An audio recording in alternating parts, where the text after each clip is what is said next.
Hey there, everybody. It is Thursday, November 15th, and we're back for another edition of the MMA Ratings Podcast. My name is Raphael Garcia.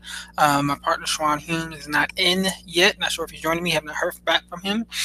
But even still, we have quite a bit to talk about in the world of professional mixed martial arts because we are going to be covering some of the news that's broken out this past week, and just want to kind of cover some of that, and also look at UFC Fight Night. Numerical was 140, and it's featuring Santiago Ponzinibbio and Neil Magny in the main event in Argentina. This coming weekend, there's a Bellator card that's actually going on. I'm not sure if it's going on right now or if it's already done. Well, actually, I scratched that. It is done because I've seen who won the fight between Patricio Freire and Emmanuel Sanchez. So I want to talk about that because I want to talk about it in a different standpoint, because this show is going on in Israel. It's going on right now, but they're not going to show it until tomorrow night on tape delay. So that's something I want to talk about because it's interesting in today's atmosphere with the technological advances that we've seen. But either way, thank you for joining me this evening. Thank you for taking the time out doing so. Please be sure to like our content here on YouTube. You can listen to us live or listen to us on your own time, on demand. Go to the MMA Ratings YouTube channel. Check us out there. You can follow us also at MMAratings.net on Instagram and Twitter. You can follow us. You can catch us at Thursdays. This show comes on usually about 10:30. You can also catch our new professional wrestling podcast on Wednesdays called Let's Talk Wrestling, where I go into some of the big topics that are going on within the industry each and every week. So with that in mind, let's go ahead and jump into some of the news from this week. The first thing I want to talk about is there's some pretty interesting fight announcements and some speculations, I guess, is the word to use. So the first one I want to talk about is speculation of the idea that Donald Cerrone may be fighting Conor McGregor next. We saw Donald Cerrone finished Mike Perry on this past Saturday, submitting him via armbar. And afterwards, he mentioned that there is a potential name that he has been given by the UFC as the next fight, but he did not say who, and he did not say when. But he later on hinted in I think it was Twitter or Instagram post, that it may be the one and only Conor McGregor. And this is an interesting situation here because Conor McGregor, he's coming off of a loss to Khabib Nurmagomedov. He's coming off of the boxing loss to Floyd Mayweather, but he's at an all-time high. That loss to Nurmagomedov may have knocked him out of the title picture, but it didn't really knock him out of the situation from a financial and drawing power standpoint. But he's in a situation where he can't go right back into the title picture, but he needs a big fight to keep his name, I'm not going to say relevant, but to keep him where he's been for such an extended period of time. So you have to look around, and there's probably a lot of names that come to mind as who he can face. But I was surprised that it's Donald Cerrone. Like, this was a name that I wasn't thinking about, but it makes a lot of sense to me. We know that Cerrone is moving back down to 155. He's been pretty vocal about that. And he's always been a fringe player in the sport. He's one of those guys where he's not the elite of the elite. He's not the best of the best. But in order for fighters to be considered the best of the best, they have to defeat Donald Cerrone. If they can't get by him, there's no point in even talking about them in full-time title contention. You may have some names like Eddie Alvarez, who snuck by and lost to Cerrone, but still eventually became UFC champion. You have names such as him, but there aren't too many guys who have beaten him that aren't considered elite fighters. I mean, if we look at his resume, Jamie Varner, former WEC champion, Benson Henderson, we know what he went on to do, even though Cerrone eventually got that win back, which was questionable. But Benson Henderson beat him twice. Nate Diaz, I mean, we know what Nate has done in his career. Anthony Pettis, former UFC champion. Rafael dos Anjos, former UFC champion. Rafael dos Anjos beat him twice. Former UFC champion Jorge Masvidal, top 5 welterweight, if not higher. Robbie Lawler, former UFC champion. Darren Till fought for the UFC title. And Leon Edwards, who's kind of pushing his way up the rankings right now. So McGregor is always an intriguing, excuse me, not McGregor, but Cerrone is always an intriguing name to see step into the cage because you know what he's going to bring. He's a very skilled fighter who goes out there to either put his opponent away or he dies on his shield. I mean, his record is what? Let's see, 34 wins, 11 losses. And I can't remember the last time anyone said Donald Cerrone was in a boring fight. Like, think about that. Can anyone remember that?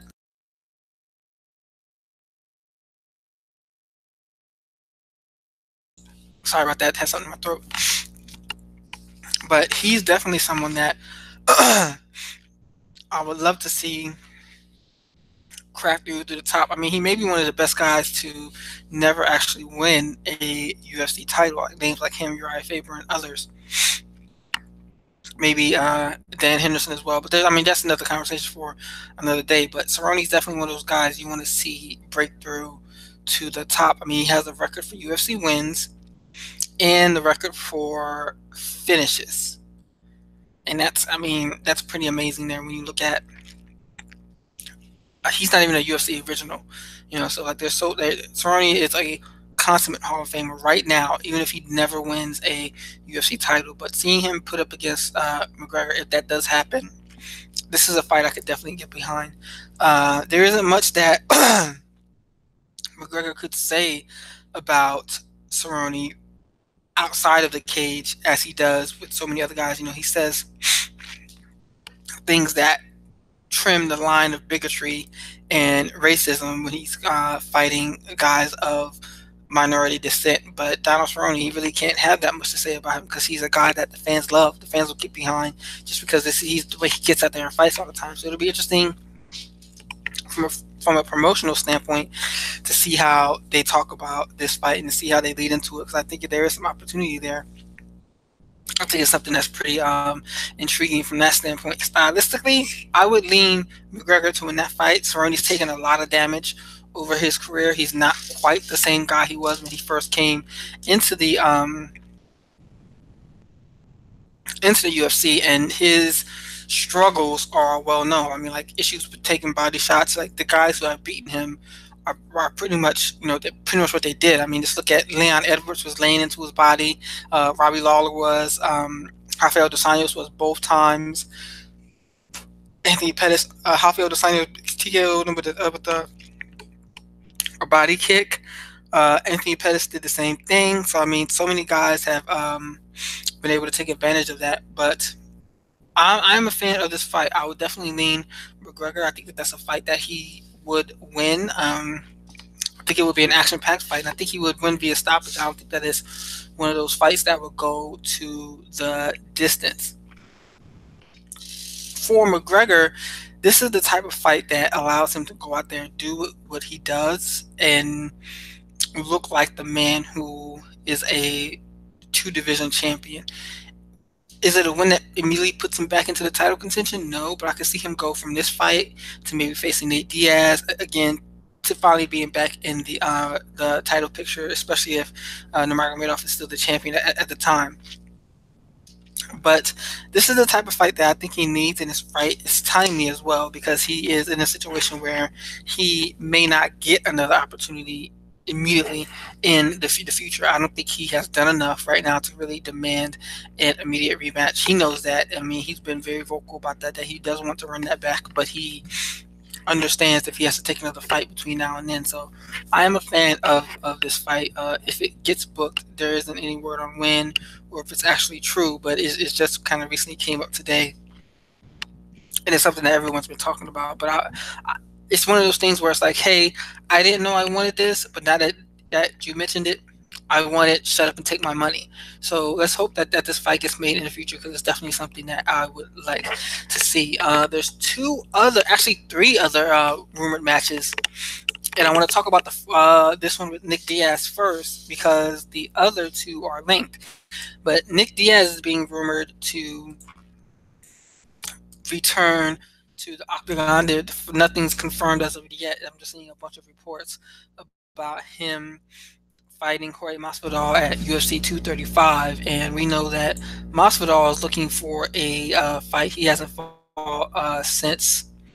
Let me see. When had Masvidal last fought against Stephen Thompson? In November of last year. So he's been out for a year now. But Jorge Masvidal will be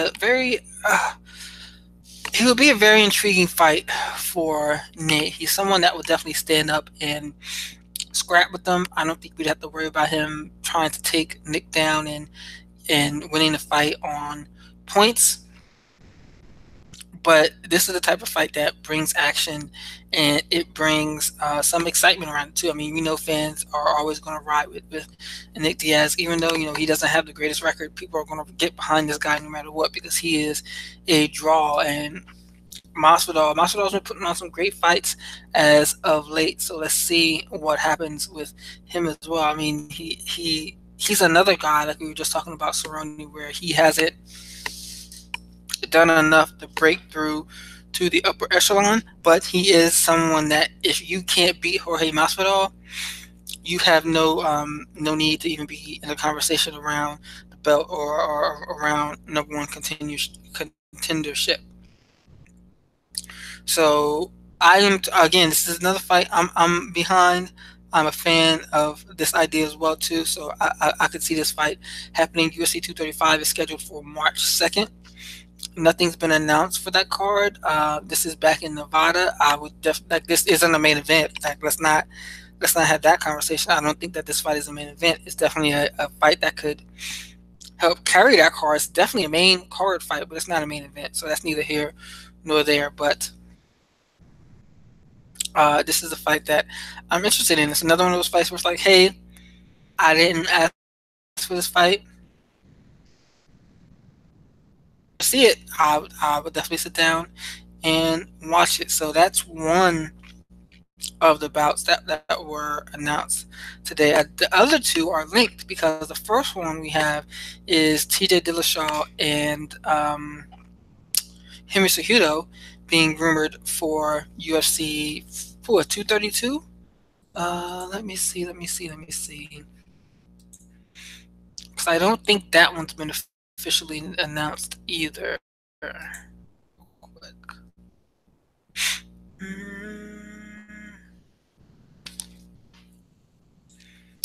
Let me see. Sorry, folks. I want to make sure I get this right.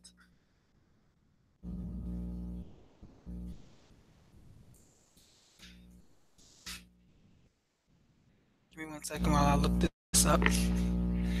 Of course, it's not there.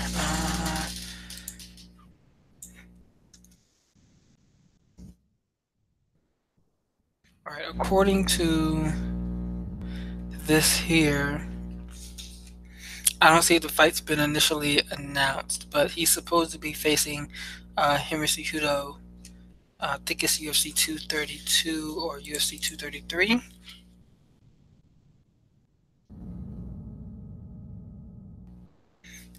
One of the two. Yeah, here we go. UFC 233, which is set for January 29th. They're targeting the fight between Cejudo and Dillashaw. Now, this would just be for the flyweight title. So, the way Dillashaw was talking about it, I think on Twitter, is that this is an opportunity for him to go down and win a second belt. In his words, kill off the division, the flyweight division, because as we know, we've talked about it extensively here, that the UFC is looking to remove the flyweight division and go about letting go of all these fighters and moving some up to bantamweight. Hold on a second, sorry about that, folks. phone is all loud tonight.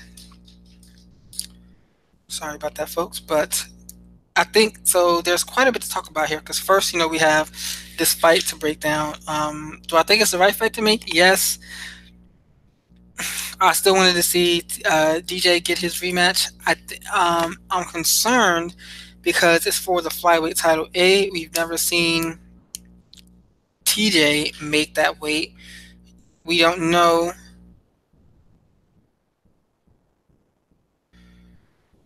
We don't know if he can make that weight. He never even wrestled at that weight in college. So there's that question, which is first and foremost. But why does this have to be for the flyweight title?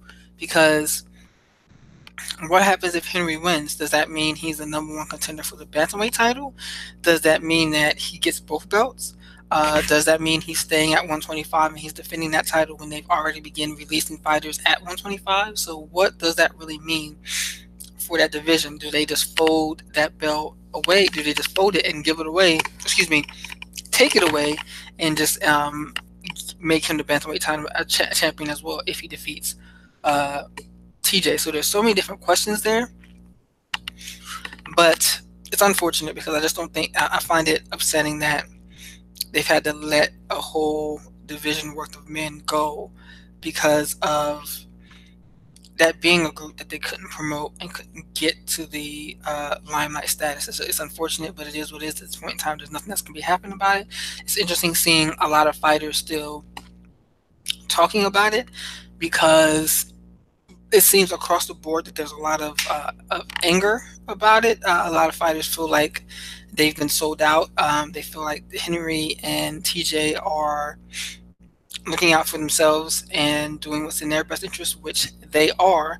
Let's not look a blind eye to that because this is still an individual fight or individual fight game, and A, they're prize fighters, and B, there's no union and social association. There's nothing around that will protect these fighters from themselves, and situations like this are going to fucking happen. If people are saying, hey, you guys need to unionize, sign your Project Spearhead cards, but no one's doing it. I mean, Cajun Johnson was talking about the other day how he thinks the movement for Project Spearhead isn't going to work and that they're going to run out of time, and no one's signing their cards. But yet you got situations like this happening left and right. You got people getting pulled out of cards, and guys getting pulled out of cards without even knowing, putting booked in fights that they never really agreed to. So there's so many different situations going on. But hey, without any representation around, there's nothing that can happen. So now we're looking at this fight, and I mean, I think I think it's a fight TJ will win. I think he has enough wrestling to keep Henry off of him. And his striking is I think is light years beyond what Henry could offer on the feet. He'll be the bigger man. So I think that's a fight that TJ wins. I'm not going to say he wins it handedly, but I think that's the fight that he going. I think he can put it on Cejudo and finish him off. But I think it's pretty awesome that this fight is being talked about because it shines a light on things that need to happen within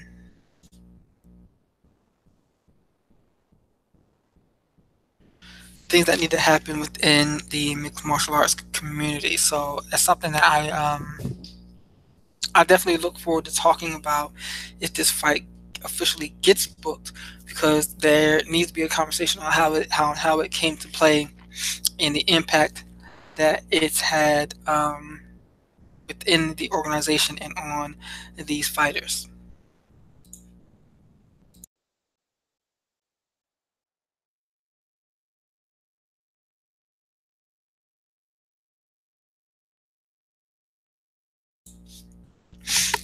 The third fight I wanted to talk about was, I've only seen this mentioned on Instagram. I saw it in passing today. I haven't seen anyone talk about it yet. I haven't seen it being mentioned anywhere. But also on that card for January UFC 233, there's a rumor going on that Tyron Woodley and Colby Covington are being booked to face off against each other. And I think that this is I mean, this is the fight at welterweight everyone wants to see. They know Kobe's been that guy talking his talk, walking his walk, being the MAGA MMA MAGA representative that everybody wants to see. So, I mean, he's been playing it up to the crowd as much as he possibly can, playing it up to President Trump, doing whatever he could, and now he looks like he's about to get that title shot. This is the fight. I mean, this is the fight where Tyron can become a bigger star if he goes out there and starches Kobe Covington, but I just don't think he's the type of guy people want to get behind. This isn't Anderson Silva, Chael Sonnen. This is not that situation. This is something different, and I think that Woodley. I mean, I'm leaning towards him in this fight already. I don't see a direct path to victory for Kobe because his striking isn't better than Woodley's, and I don't think his wrestling is that either. I think Woodley uses his wrestling in enough of an effective manner that can keep Kobe off of him while he continues to pepper him with shots. I don't think that Kobe is the technical striker of a Stephen Thompson or a Darren Till that could put that type of hurt on Woodley that many were expecting those two guys to do. So there's that. There's my breakdown of that fight from in the cage standpoint. But from a business side, this is kind of where my mind always goes with mixed martial arts. I think it's the right fight for welterweight. Certainly the fight that Woodley has next. I don't know who they book him against next. I mean, if you don't go Kobe Covington, you don't go Usman right now. Maybe you go Ponzinibbio if he has a big win on Saturday and puts Neil Magny away. But outside of that, I don't think Ponzinibbio is in a position to get that fight yet. Usman isn't either. Maybe they fight each other for the opportunity and you have a contender killed off. But this Kobe Covington fight is the right fight for Woodley next. I haven't seen anything officially announce it yet. I've only seen it rumored in one spot, which I think was like the MMA Junkie Instagram account this afternoon. But it could be a fight that helps Woodley get over with the crowd. It's a fight that helps bolster a card because a card with Dillashaw and Cejudo, and this is as the co-main event or vice versa. I think that does do well from a business standpoint if the rest of the card is fleshed out. Though that's an intriguing two-title combination there to kind of really look forward and seeing. So I'm pretty excited about all the fights that have been getting rumored and reported on this past week. I'm looking forward to it because we're headed into 2019 and we had the new deal with ESPN, and it'll be interesting to see where the UFC puts their resources, how they book bigger cards, and especially with them getting a bigger cut of the pay-per-view buys now. They're going to be doing more business looking to push people towards the pay-per-view model. Even though their pay-per-view buys are going down, maybe they can figure out a way to fix it by putting together more cards such as this. I wanted to go back and let's talk about the fights from this past weekend. Didn't want to ramble on about them too long. It's only a bit from this weekend's card that I want to talk about. Let me see what I want to talk about on this card here. We already talked about Mike Perry getting submitted by Donald Cerrone. Macy Barber looked good. She had a big finish over Hannah Seifers. That's really all that was worth talking about, other than the main event where Yair Rodriguez snatched a victory from the jaws of defeat when he knocked Chan Sung Jung out at 4:59 of the 5th round. He hit him with an arcing elbow from bending over that caught the Korean Zombie right on the bottom of the chin and put him out with less than a second left. And I had the conversation with my girlfriend. She was arguing that Yair didn't do it on purpose. I was leaning towards the idea that he was. At first I said he wasn't, but then thinking about it, looking back, if you look at the fight film, Luke Thomas did a great job with this on MMA Rating, or excuse me, the MMA Hour on Monday, where he highlighted it and basically pointed out, hey, these are the various situations in that fight beforehand that Yair threw similar elbows that did not connect, but it shows that he has the propensity to throw strikes from different areas. So now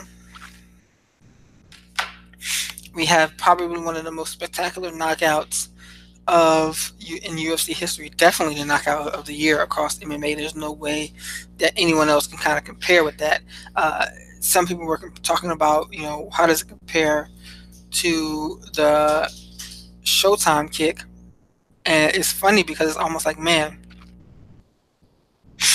the Showtime kick was a spectacular moment. I remember watching. I remember jumping out of my seat when I saw it happen.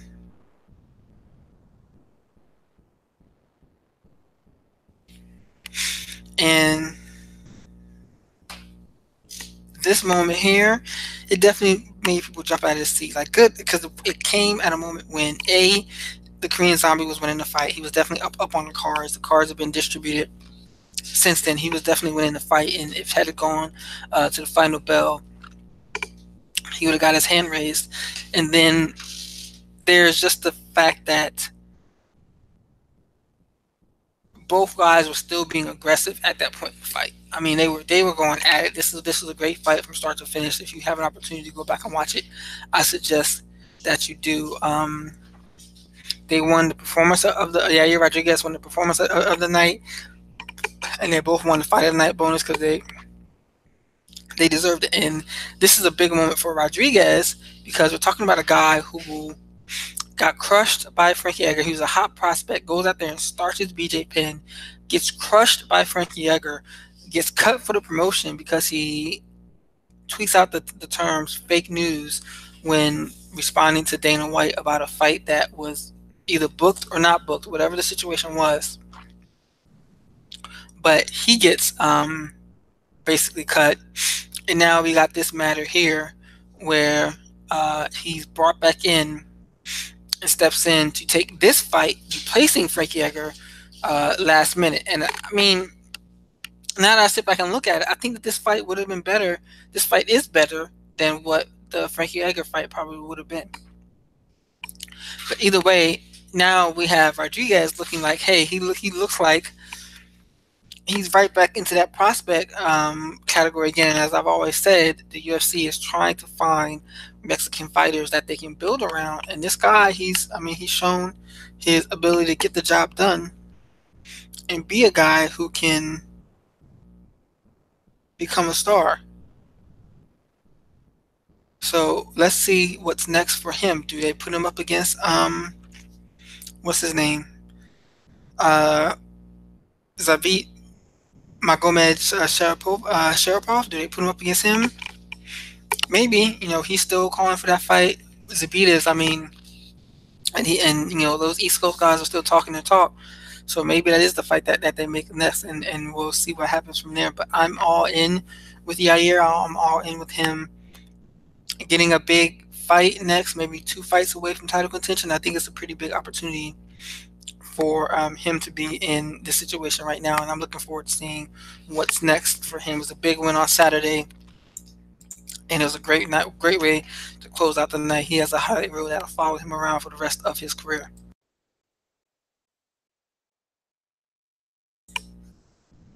So let's talk about this Saturday's card it's going down in Argentina. Where's this fight?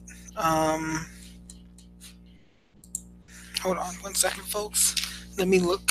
Let me get the fight card up. I had it up. Santiago Ponzinibbio fighting against Neil Magny. Yes, they are fighting in Buenos Aires. Yes, they are in Argentina, where Ponzinibbio is from. And he's facing Neil Magny. Like as I mentioned, this is a big fight because it's an opportunity for Ponzinibbio to show if he is a face to watch in this new look welterweight division. And what we say about what I just said about Donald Cerrone, you can say the same thing about Neil Magny. Neil Magny is one of those guys where, hey, if you can't beat Neil, you're not going to be in the top consideration of the division. And what's so interesting about Neil is that fighting him, you'll never look fantastic. He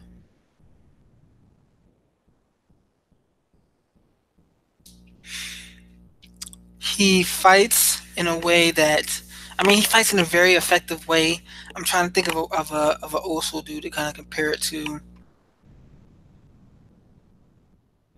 Makes me think of like a Rick Story or something like that. Guys who don't fight the most, like a Brian Caraway, someone who doesn't have the most exciting style of fights, but he does enough to get the win. And I think that that is a consummate way to describe Neil Magny. He's someone who's tough, who knows how to just put in that damn work to get his hand raised. I mean, he's riding.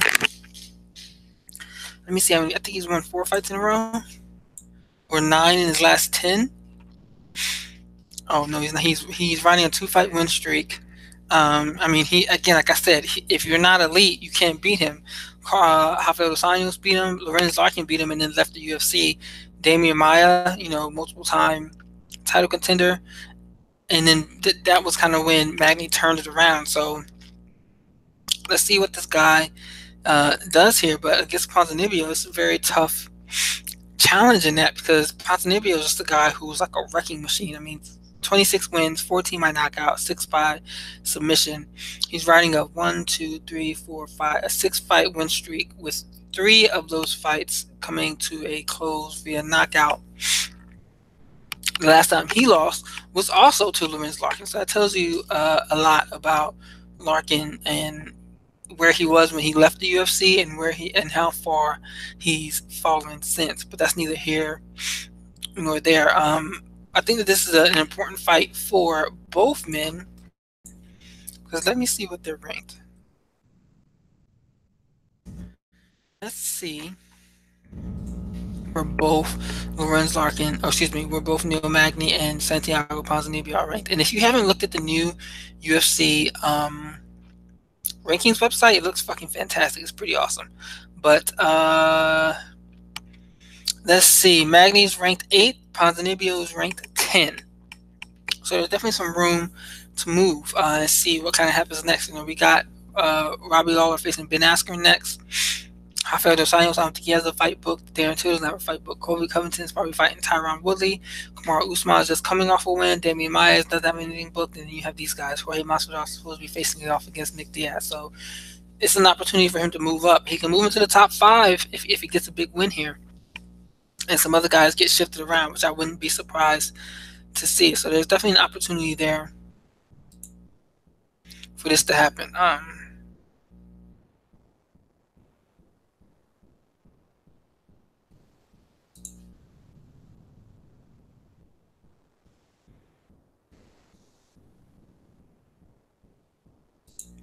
So let's see.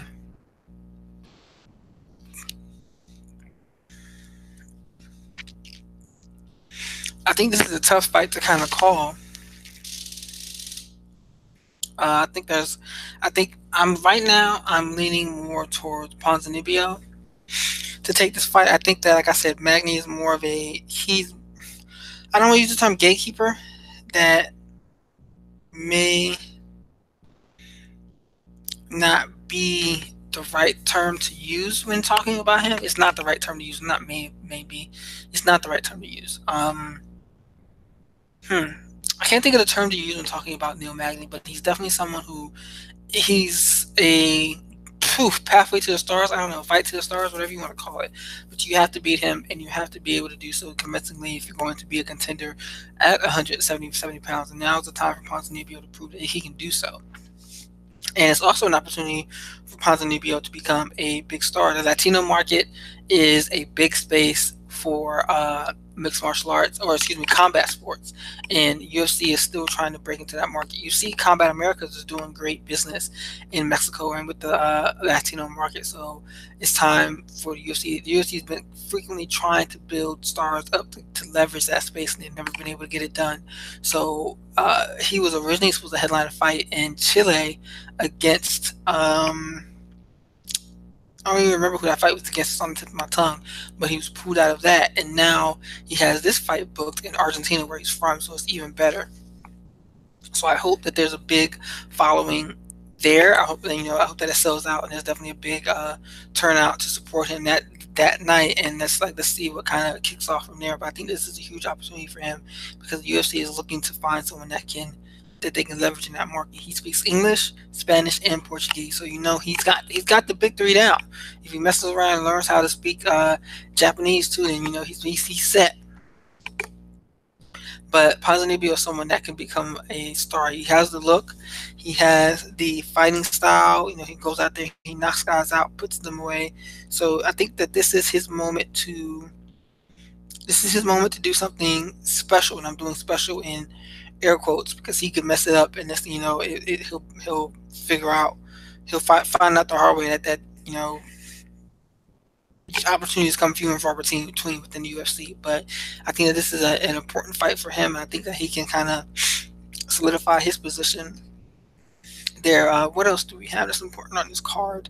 We have Ricardo Lamas and Darren Elkins. I mean, I really don't give a damn about this fight. Lamas, he's had his opportunities. He hasn't been able to rise to the top. Darren Elkins is still trying to figure out how to get it done. Let me see, what has Darren Elkins done as a lead? I know he's won a couple, but he's coming off of a loss, and that snapped a 6-fight win streak. I mean, the dude, he's another guy. I mean, he's just a fucking tough guy. I mean, he's lost to Volkanovski, Hakan Diaz, Jeremy Stevens, Chad Mendes, Charles Oliveira, and Ted Worthington. Well, Ted Worthington was outside the UFC, but he's been in the UFC since 2010. Just getting the job done. So let's see what he has in this opportunity here. Ricardo Lamas. Ricardo Lamas is Ricardo Lamas. Always tough out. Continued contender. He's coming off of 2 losses back to back. So let's see what this guy kind of looks like. He's been dealing with. He's been getting stopped a lot lately. He was stopped in 3 of his last 4. TKO by Chad Mendes, and then Josh Emmett. Actually, no, excuse me. He's been stopped in 1 of his last 3. 2 of his last 4. Excuse me. 2 of his last 4 losses. He was stopped. So let's see what this guy looks like this time around. So one fight I am really looking forward to is Cynthia Calvillo,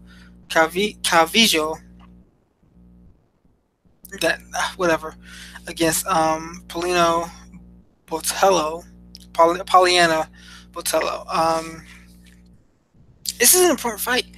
Cynthia is another. I wrote about this for MMA ratings this week. Cynthia is another one of those names who, even though she's Mexican American, she could be someone that the UFC promotes. How they have their promotional tendencies to promote people based on their ethnicity, regardless of their nationality, and how that really kind of comes into play. But that's neither here nor there. So she's facing someone. She was doing well. She was on a run. She was getting promoted pretty well, and she ran into Carla Esparza, and all that just came to a screeching halt because Esparza was going to do what Esparza was going to do. So all that came to a halt, and now there's an opportunity to build her back up. But she's facing someone who's not an easy fight. You may not recognize her name, but Poliana is tough, and she puts people out. So I think her striking is definitely going to be the advantage for her in this fight here. And Calvillo is definitely someone who can grapple. But you saw the issue she had with Carla's striking. So how is she going to deal with that? Poliana, who's been putting people out via outright violence as of late. So let's see what that fight looks like. I wrote about it for MMAratings.net. You should see the piece up tomorrow. But man, it was definitely something exciting and something interesting to see. I'm looking forward to that fight. So with that in mind, we're going to go ahead and close it out. Never heard back from Schwan today, but gave you about 45 minutes of commentary around MMA and all the stuff that's going on with that. So as always, please be sure to like and share our content. You can find us here on YouTube. You can find us on Stitcher and SoundCloud. Check out our content there. Go to MMAratings.net to see some of the pieces that we've all written and rate the fights and the cards as a whole. Check out the Let's Talk Wrestling podcast. We're on episode 3 this week, dropped yesterday. And be sure to just continue to listen and like and share our content. We appreciate your time, and we appreciate everyone who's been showing us support all these years. So with that in mind, we're going to go ahead and close it out, everyone. Thank you and have a great night.